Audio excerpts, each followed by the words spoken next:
China has increased its influence in the Pacific. Yeah. If Australia wants to be a leader in the region, should we have done more?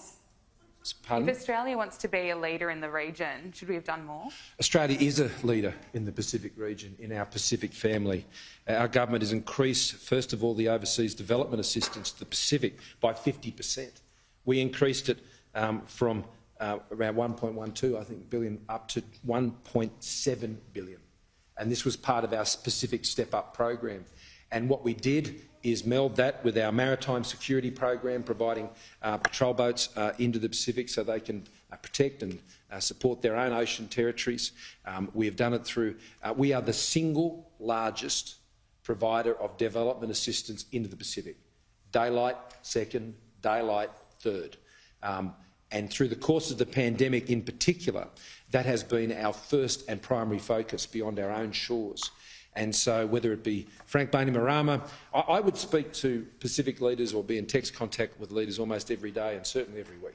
And we are constantly in discussions about the many challenges they face, whether it's the volcanic explosion in Tonga recently, whether it was the measles epidemic that we saw up in Samoa where we sent in our medical teams, whether it has been the many challenges we've faced up in Papua New Guinea, and even now the training bases for emergency service operators and those involved in peacekeeping missions up there near Lautoka, the BlackRock facility we put in Fiji, the Pacific Finance Initiative, some $1.5 billion. We have led in the Pacific, but I think events that you've seen most recently, I think only highlight the constant pressure and the constant push that is coming into the region from interests that are not aligned with Australia's and not aligned with those of the Pacific more broadly.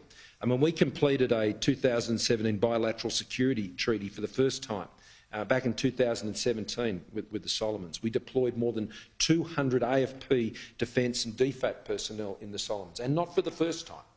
Not for the first time.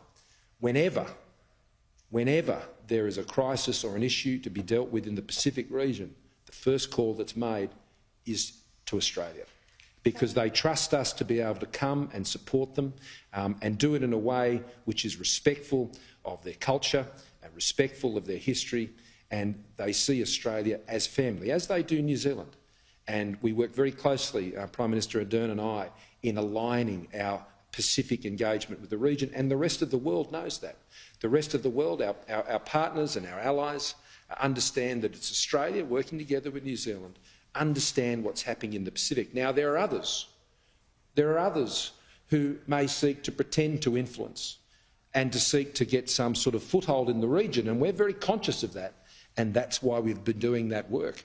We are not completely immune from the risks of that, but whether it's investing in telecommunications infrastructure or the electrification of Papua New Guinea itself in partnership with New Zealand and the United States and Japan, when we sit around the Quad table with India and Japan and the United States, these are the issues we talk about in supporting the Pacific as well as in Southeast Asia. So I think these most recent developments and the uncertainty and instability in the Solomons just highlights once again why it has been so important that we leaned in as heavily as we've had. No government has ever invested as heavily and consistently and recognised our responsibilities in the Pacific more than our government. Will there be any response from Australia to this draft security pact with China? Well, we will see how this progresses. I mean, one of the ways you deal with your Pacific family is you deal with it as family.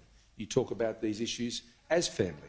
I mean, one of the first places I went after the re-election back in 2019 is Jenny and I went to the Solomon Islands. That's the first place we went, to the Solomon Islands. And I did that intentionally because I wanted to send a very clear message about where Australia saw its first priorities beyond our own shores, and that was to stand by our family in the Pacific and to assure them of our continuing support.